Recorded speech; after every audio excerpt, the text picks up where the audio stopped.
Agente penitenciário é ferido por presos no complexo de Jericinó, em Bangu. A agressão começou durante revista em uma cela. Os detentos usaram cabos de vassoura como arma. E veja também, governo do estado pede tropas federais durante as eleições. O objetivo é garantir a segurança dos eleitores em áreas de milícia e de tráfico. E ainda o ar está mais puro no centro do Rio, é o que afirma a medição da prefeitura. O Daniel Penafilme fala sobre isso e outros assuntos já já. Olá, bom dia. Hoje é sexta-feira, 29 de agosto. Eu sou Liane Borges e você está no SBT Rio Manhã. Nós vamos para um rápido intervalo e já já eu volto. Chegou a hora de conhecer o produto que pode mudar a sua vida. É a nova Telecena de Independência. Com ela, mais de 50 mil pessoas vão ganhar e você pode ser um deles. No Raspe Aqui são prêmios de 7 até 100 mil reais. Nos quadros, se marcar mais pontos, leva até R$500 mil. Se fizer menos pontos, ganha até 350 mil. E marcando toda a Telecena completa, você ganha até 400 mil reais. Com mais de 50 mil ganhadores, o Brasil todo vai ganhar. Compre logo a sua. Está chegando a hora mais importante na vida dos brasileiros, as eleições. É a hora da nossa voz ser ouvida. Não deixe ela passar. É só dia 5 de outubro. Vamos fazer valer o nosso direito. É a nossa chance de votar. Foi pra rua, vem pra urna. Escolher o futuro do Brasil. Vem. Seu voto vale o Brasil inteiro. TSE, Justiça Eleitoral. Já notou que quando você deseja muito uma coisa, repara nos mínimos detalhes? O corte do vestido que fica perfeito no seu corpo, o consumo e a capacidade da geladeira para sua cozinha, cada função da TV que você sonha. Mas uma coisa, talvez você não repare, e tá bem ali, no seu extrato. Você tem crédito disponível no Banco do Brasil. É só consultar o extrato que o valor tá lá, para você usar como quiser. Precisou? Tá na mão. Banco do Brasil. Bom para todos.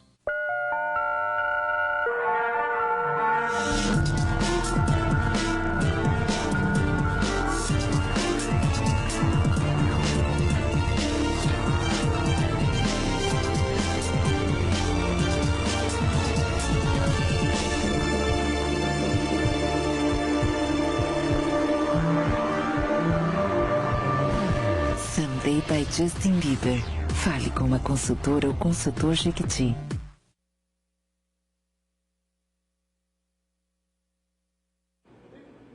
O SBT Rio Manhã está de volta, agora são 7h02. E um ônibus pegou fogo agora há pouco na rua Cândido Benício com rua Barão, na Praça Seca. Parte da pista está interditada. Segundo o comandante do batalhão da área, o incêndio no ônibus não foi criminoso. O trânsito está congestionado no local, muito engarrafado. E o BRT que passa pela Praça Seca está com intervalos irregulares. Então, atenção, motorista e passageiro. E 2 homens morreram durante um tiroteio com policiais do BOPE na região da Pedreira, entre o Alemão e o Juramentinho. Mônica Chagas mostra. O início da noite foi marcado por mais um tiroteio no complexo do Alemão.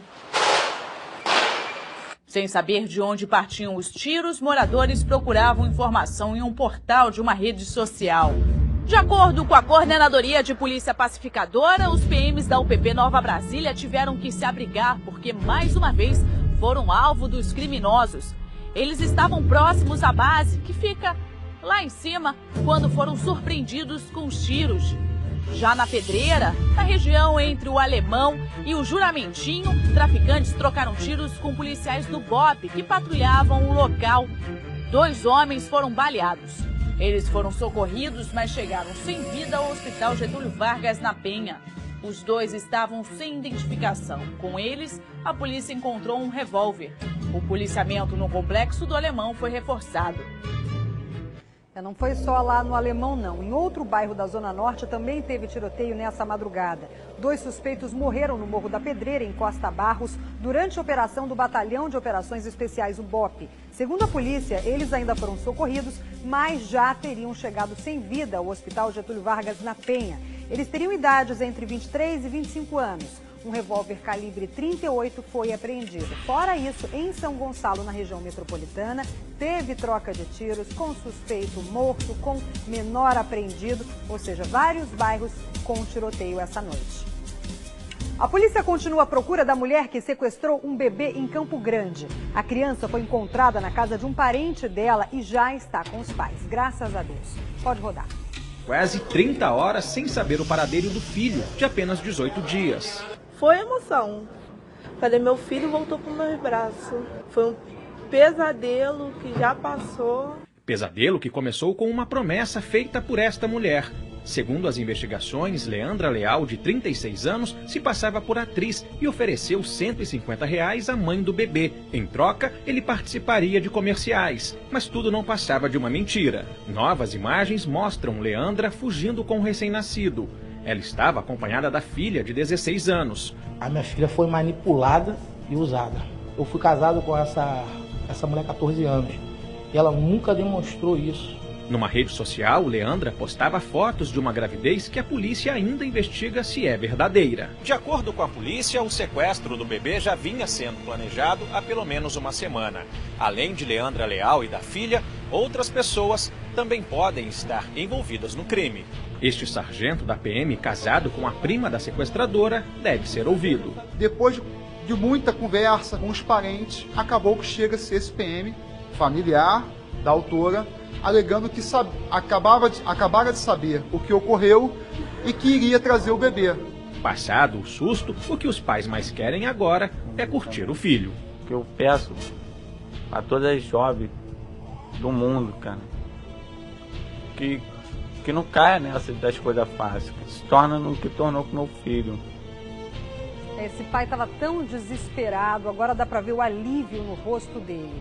E a polícia continua as investigações para tentar localizar essa sequestradora, que tem o nome de Leandra Leal, mas não é a Leandra Leal atriz, essa que você está vendo na imagem aí. Ela é loura, branca. Se você tem qualquer informação que pode ajudar a polícia, já sabe, tem o Disque Denúncia. Põe aí, por favor, Hugo. 2253-1177, o telefone você liga de forma anônima para tentar localizar essa sequestradora. Ela que contou para o ex-marido que estava grávida, ele disse que viu, inclusive, o bebê mexendo, né, colocando a mão e sentiu o bebê mexendo, mas depois ela teria perdido esse neném e aí, armado todo esse plano, encontrou em Campo Grande com a mãe da criança e contou a história, né, uma historinha que a enganou, né, enganou a família toda dessa mãe do Caiso. O que ela disse é que teria vaga numa peça de teatro na televisão, aí a mãe ficou iludida e acabou dando o bebê, né? Dando para levar lá para a agência. É a foto dela, 2253-1177. Olha só, até parece um pouco a Leandra Leal, né? Não acharam, não? Eu achei que parece um pouquinho a loura, bem branquinha, mas você já sabe, essa é a sequestradora, então, que está sendo procurada pela polícia do bebezinho Caiso lá em Campo Grande. Lembrando que, além do sequestro, ela também pode aumentar a pena dela, caso ela seja considerada culpada, ao que tudo indica, realmente ela é a sequestradora, porque usou a filha menor de idade nesse crime. Então ainda tem aí o aliciamento de menores. Morre a terceira vítima do acidente envolvendo um carro de autoescola em Belfor Roxo. Dessa vez foi o condutor do veículo que perdeu o controle do carro e atropelou pedestres. Deixa eu ver. Jonathan Palmeira Ribeiro da Silva, de 22 anos, teve morte cerebral. Ele estava internado no Hospital Geral de Nova Iguaçu com traumatismo craniano. Na última segunda-feira, ele perdeu o controle do carro da autoescola e atingiu 4 pedestres. Flávia dos Santos morreu no local. O marido dela, Severino Coutinho dos Santos, foi socorrido, mas sofreu uma parada cardíaca e não resistiu. Breno Rodrigues Moraes, de 17 anos, teve traumatismo craniano, fratura na coluna e lesão pulmonar. O rapaz está internado na unidade de tratamento semi-intensivo do Hospital de Nova Iguaçu e o estado de saúde dele é considerado grave. Tantas mortes, né, por conta de um acidente de trânsito. E não está esclarecido ainda, talvez nem fique por conta da morte do condutor do veículo. Mas é importante para o alívio das famílias saber o que aconteceu. O problema é que naquela região não tinha câmera de segurança, né, para mostrar exatamente o momento da colisão. E olha, volta para mim, depois da decisão do TRE, o governador Luiz Fernando Pezão decidiu pedir apoio federal durante as eleições. Daniel Penafirme, bom dia para você. Por favor, explique para nós como é que vai ser essa ajuda. Muito bom dia, Eliane Borges. Esse pedido vai ser feito hoje pelo governador do Rio de Janeiro, Luiz Fernando Pezão, ao governo federal lá em Brasília. Vai ser solicitado, portanto, o envio das tropas federais para garantir a segurança durante o processo das eleições. Isso acontece porque o Tribunal Regional Eleitoral do Rio de Janeiro se reuniu numa sessão plenária e decidiu fazer esse pedido ao TSE lá em Brasília, já que o governador havia negado que o Rio de Janeiro precisasse desse reforço da segurança no início da semana, quando veio a público a história de um relatório da Secretaria de Segurança Pública que foi encaminhado ao TRE do Rio de Janeiro, apontando que em 41 comunidades aqui do estado acontece uma espécie de constrangimento, uma ameaça aos candidatos na hora desses candidatos irem lá fazer campanha. Pois bem, no primeiro momento o governo do estado disse que estava tudo correto, que não precisava desse reforço por parte das tropas do Exército ou da Força Nacional, mas depois que o TRE se reuniu e decidiu por conta própria fazer esse pedido ao Tribunal Superior Eleitoral de Brasília, o governo voltou atrás e agora vai pedir via governo do estado o envio dessas tropas, Liane. Ok, Daniel, obrigada pelas informações. Recentemente, o governador Pezão foi fazer campanha, a reeleição lá na Rocinha, e teve troca de tiros antes, teve tiroteio de traficantes. E o TRE tem feito vasculhamento nessas regiões que estão sendo dominadas para retirar panfleto, propaganda de candidato. Então, tem a ver isso tudo com essa história de tropa federal aqui no Rio de Janeiro, que eu acho que é muito bem-vindo. O carioca gosta, se sente mais seguro sempre que tem, durante as eleições, aliás, independentemente do pleito. Apoio federal é sempre bom para nós. Obrigada, Daniel. Um agente penitenciário é agredido por 7 detentos com um cabo de vassoura no presídio do complexo de Jericinó, em Bangu. A repórter Mônica Chagas tem as informações. Segurando um pedaço de pano na cabeça, o agente penitenciário chega à delegacia para prestar depoimento. Ele foi ferido durante um motim no presídio Gabriel Ferreira Castilho, que fica no complexo de Jericinó, zona oeste do Rio. De acordo com a polícia, o confronto começou durante um patrulhamento surpresa em uma cela. 7 detentos tentaram impedir a vistoria e agrediram o agente penitenciário com um cabo de vassoura. O grupamento de intervenção tática da Secretaria de Administração Penitenciária foi acionado e conseguiu controlar o conflito, que durou cerca de 1 hora. A ação dos agentes prisionais foi motivada pelo encontro de antenas artesanais na estrutura do presídio, que indicavam o uso desses aparelhos telefônicos para o controle do tráfico e de crimes paralelos ao tráfico na região. Nas redes sociais, internautas chegaram a falar sobre rebelião, mas a informação foi desmentida pela Secretaria. Os internos envolvidos foram identificados e trazidos para a delegacia de Bangu. Eles vão responder pelo crime de motim. Apesar do ferimento na cabeça, o agente penitenciário passa bem. Não tem bloqueio de celular nos presídios e investir aí milhões para implantar esse sistema, não só aqui no Rio de Janeiro, mas em vários presídios e complexos penitenciários pelo Brasil afora, justamente para evitar que os presos tenham acesso aqui ao exterior. E outra coisa, cabo de vassoura que estava dentro da cela, onde é que eles conseguiram isso tudo? Será que foi na hora da faxina, eles pegaram e ninguém viu? Tem algum problema nessa revista. Coitado do agente penitenciário, que acabou pagando o pato por tudo isso, pela ineficiência de um sistema inteiro, que não é só culpa do agente, não. Aliás, o agente é peça-chave para mudar isso tudo, mas tem que ser bem remunerado, tem que ter um pouco mais de trabalho de segurança para eles também. Um homem colocou fogo na namorada e fugiu. No quarto da vítima, 2 crianças dormiam no momento em que ela começou a pegar fogo. Veja o desespero. Isso aconteceu em Campos, no norte do estado. Cheguei aqui e ela estava no chão rolando, se batendo.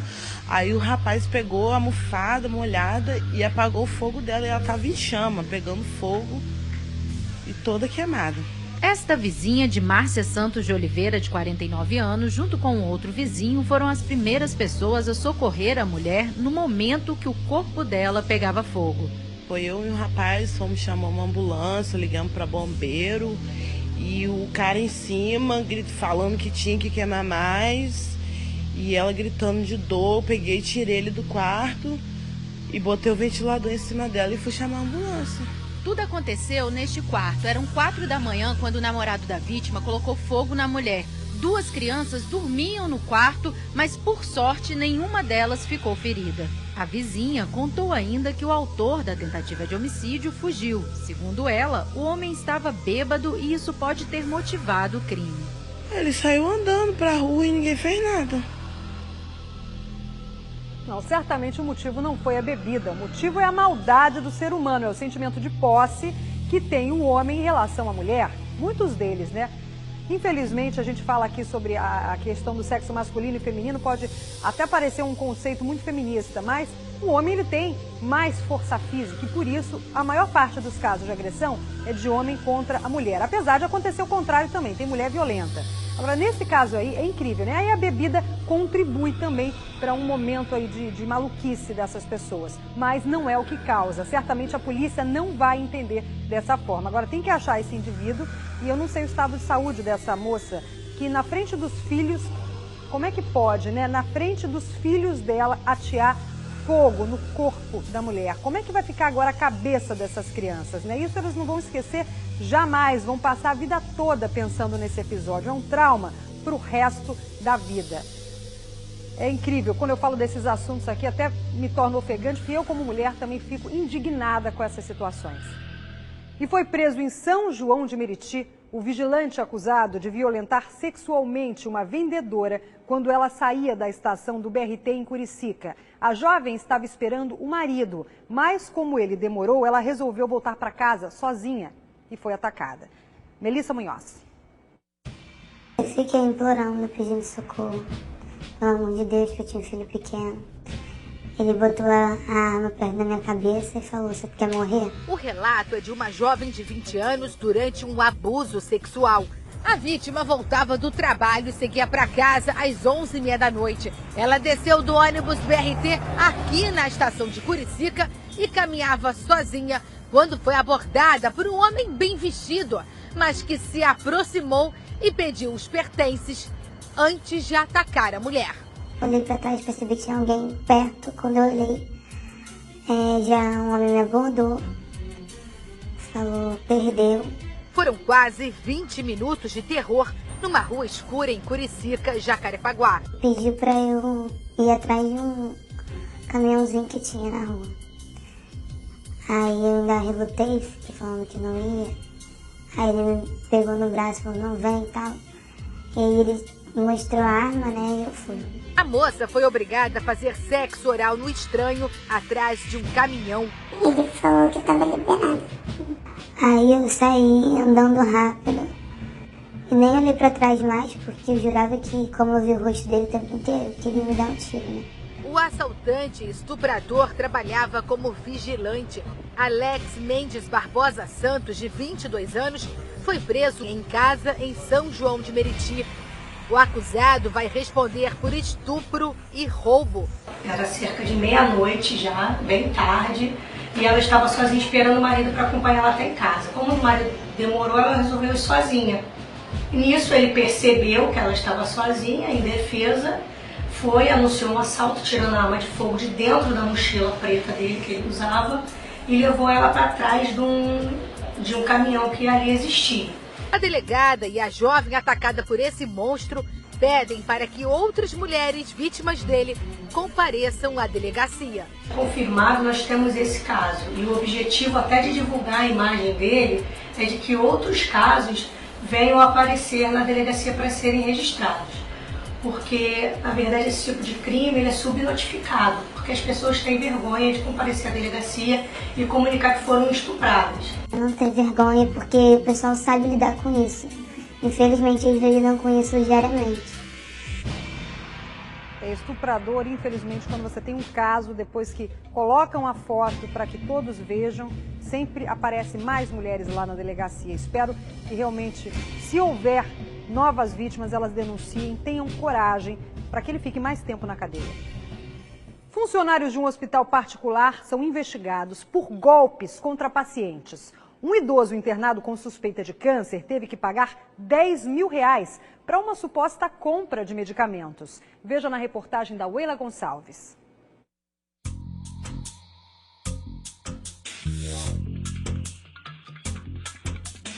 O caso de estelionato aconteceu nesse hospital particular de Volta Redonda. Um paciente idoso com suspeita de câncer deu entrada aqui no dia 1º de agosto. No dia seguinte à internação, a esposa dele, uma senhora de 73 anos, recebeu no quarto onde ele estava, número 231, uma ligação.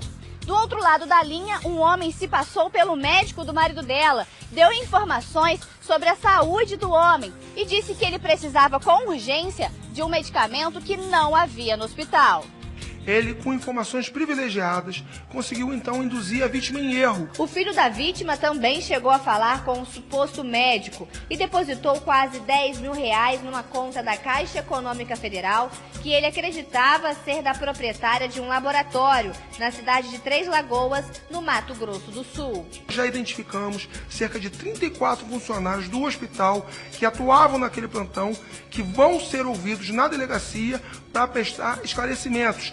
O médico já foi ouvido, o nome dele já tinha sido utilizado num golpe semelhante antes. Tenho inteira confiança nos nossos funcionários e nos nossos médicos, né?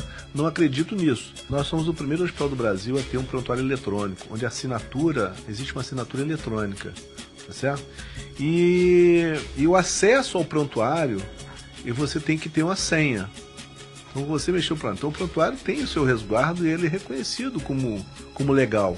Quanto à conta em que o dinheiro foi depositado, o delegado responsável pelo inquérito já solicitou à polícia de Três Lagoas, no Mato Grosso do Sul, que a titular, identificada como Luciana, seja interrogada. A polícia não ficará inerte. Nós vamos trabalhar para descobrir quem são essas pessoas e responsabilizá-los. Se foi feita alguma ligação de dentro da unidade de saúde para o paciente, para o quarto onde ele estava internado, certamente a polícia saberá a partir do registro das ligações. Mas pode ser alguém de fora também, como disse o diretor da unidade. Eles confiam nos funcionários. Então, pode ser outra pessoa que ligou para lá, pegou, de repente, algum contato, alguma informação, se fazendo passar por parente, junto ao funcionário, ao atendente lá. Olha, queria saber do quarto tal, como é que está o estado de saúde, alguma coisa, pediu informação. E aí, com o nome de um médico, que é fácil você conseguir o nome de um doutor de uma unidade, você liga para lá e aí comete essa fraude. Mas, lógico que a polícia não está descartando o envolvimento de pessoas que trabalham lá nessa unidade de saúde, que é particular. E olha essa agora, todos os dias milhares de cariocas passam horas no trânsito e quem depende do transporte público para ir ao trabalho sofre ainda mais. Isso todo mundo sabe, né? As pessoas, inclusive, essa hora da manhã estão desesperadas já. Agora, um aplicativo que levantou o tempo gasto nesse deslocamento em 17 metrópoles do mundo apontou que os cariocas ficam mais tempo dentro do ônibus, metrô e trem do que os paulistas, acredite. Nas ruas, filas de ônibus e coletivos lotados. Nos pontos, a reclamação é a mesma. Eu saio de casa às 7 horas, chego aqui 10 horas da manhã. Tem vezes que é até 4 horas de viagem aqui em casa. Quem opta pelo carro também espera muito, mas foge dessa confusão. Você vê, o ônibus tá cheio. Uma lata de sardinha. No ônibus a gente fica à mercê do bandido, então no carro também a gente tá, mas é mais confortável, né? Uma pesquisa comparou 17 metrópoles em vários países. O Rio de Janeiro é a terceira cidade no mundo em que o passageiro gasta mais tempo no transporte coletivo, 2 horas e 11 minutos por dia. Fica atrás apenas de Bogotá, na Venezuela, e Los Angeles, nos Estados Unidos. São Paulo aparece em 7º lugar, com 10 minutos a menos que o Rio. O tempo médio que se espera por ônibus, trens e metrô é de 41 minutos para os cariocas e 38 minutos para os paulistanos. Para a Dona Maria da Penha, esses números são bem maiores. Ela sai da casa da patroa às 8 da noite e pega um ônibus em Copacabana, na zona sul do Rio. Por sorte, conseguiu sentar.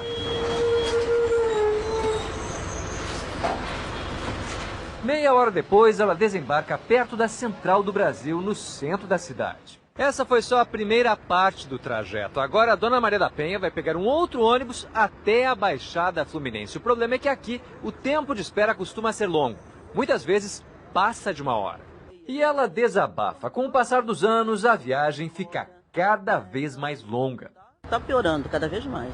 O Rio se tornou um canteiro de obras. Além disso, o aumento da frota de carros nos últimos anos tornou o trânsito ainda mais complicado. Se deve dar prioridade ao transporte coletivo. E o transporte coletivo não é um determinado tipo de transporte coletivo. Todos os transportes coletivos são bem-vindos, até carona solidária. E Dona Maria da Penha, por onde anda? Ela esperou 45 minutos para pegar o segundo ônibus. Até chegar em casa, mais 1 hora. Tempo total do trajeto, 2 horas e 15. Aí o que falta é tempo para descansar. Graças a Deus, cheguei em casa no meu cantinho de descanso, né? É puxado, né? Tá vendo, né? O que a gente passa. É suado, né? Mas o carioca tem tanto bom humor que ainda consegue rir dessa situação, né? Ela chegou ali ao final da entrevista sorrindo para o repórter.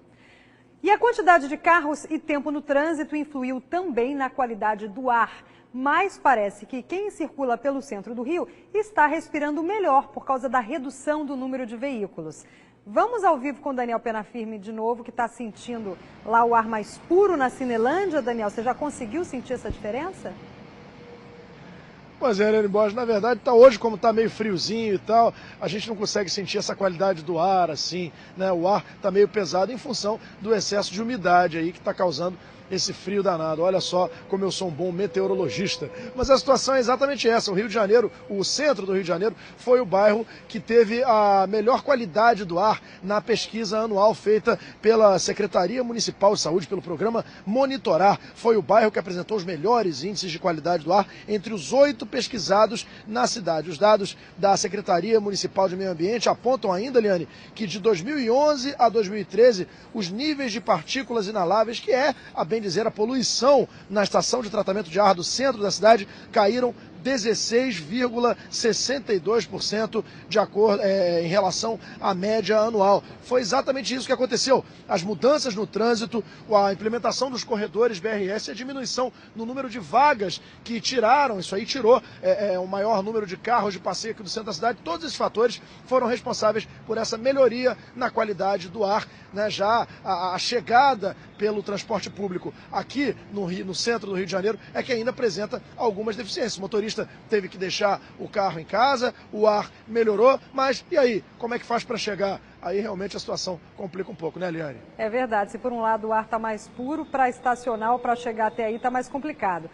Ô Daniel, vamos para um rápido intervalo, mas com ele de novo, porque a gente tem a dica aí para o fim de semana, não é isso? Antes a previsão do tempo contigo, pede para o Pedrão já posicionar aí no céu para você dizer o que vai ter de previsão do tempo, como é que vai ficar no fim de semana, Daniel, vai estar chuva, vai estar sol? Exatamente, Helene Borges. Olha só, Pedrão, por favor, mostre o céu. Nesse momento, céu nublado no centro do Rio de Janeiro. A previsão é de que o dia fique hoje assim em boa parte do estado. A temperatura oscila entre a mínima de 19 e a máxima de 24 graus. E a situação não deve ser muito diferente nesse sábado e também no domingo. A previsão é de que o tempo só abra mesmo no domingo. Mesmo assim, a temperatura não extrapola os 30 graus no Rio e no Grande Rio. Portanto, você hoje com essa blusa azul marinho está com a roupa correta. Vamos a um rápido intervalo e já voltamos com outras notícias aqui no SBT Rio Manhã. Play City, o maior parque de diversões da América Latina. É adrenalina pura em dose tripla. Campo Grande, Estrada do Cabo Sul, no Presunique. Realengo, Praça do Canhão. Nova Iguaçu, próximo ao Viaduto da Posse. Play City, lugar de gente feliz. Está chegando a hora mais importante na vida dos brasileiros, as eleições. É a hora de decidirmos o destino do nosso país. Não deixe ela passar. É só dia 5 de outubro. É a sua chance de votar. Exerça seu maior direito como cidadão. Vote, vem pra urna escolher o futuro do Brasil. Vambora! Seu voto vale o Brasil inteiro. TSE, Justiça Eleitoral. Já notou que quando você deseja muito uma coisa, repara nos mínimos detalhes? O corte do vestido que fica perfeito no seu corpo. O consumo e a capacidade da geladeira para sua cozinha. Cada função da TV que você sonha. Mas uma coisa, talvez você não repare. E tá bem ali, no seu extrato. Você tem crédito disponível no Banco do Brasil. É só consultar o extrato que o valor tá lá, para você usar como quiser. Precisou? Tá na mão. Banco do Brasil. Bom para todos.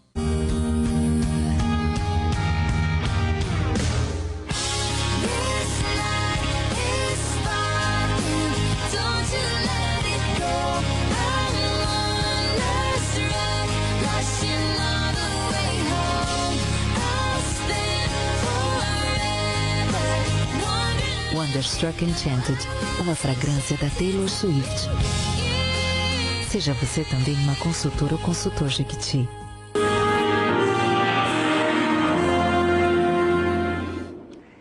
Nesse momento são 7 horas e 29 minutos. E você vai ficar em casa nesse fim de semana? Que é uma sugestão de programa para levar também a criançada? Então a nossa dica de hoje é o filme Tartaruga Ninja. Eu já assisti, vale a pena, viu? Quem viveu a infância na década de 90 conhece bem esses personagens. Branca Salgueiro. Luz, câmera, ação e bota ação nisso. Do esgoto para as telas de cinema, Rafael, Michelangelo, Donatello e Leonardo têm nomes de pintores famosos, mas aqui são as Tartarugas Ninja. Meus filhos, eu os treinei a vida inteira para que protegessem a cidade lá em cima. Mas eu temo que vocês não estejam prontos para sua maior ameaça. O filme, que resgata a nostalgia dos desenhos animados, voltou com cara de game e explodindo as bilheterias. A receita do sucesso, que já atraiu 1 milhão de espectadores, está nos detalhes. Mas as tartarugas não são 100% computação gráfica. Atores de verdade entraram no set de filmagem. A atriz Megan Fox interpreta April O'Neil, a única humana que sabe todos os segredos dos heróis. Não diga uma palavra sobre isso pra ninguém. Se disser, vamos te encontrar. Explosões e efeitos especiais são a marca registrada do filme, que traz de volta os 4 heróis ícones da década de 80. Cala a boca! Ficou com saudades? Corre lá pro cinema.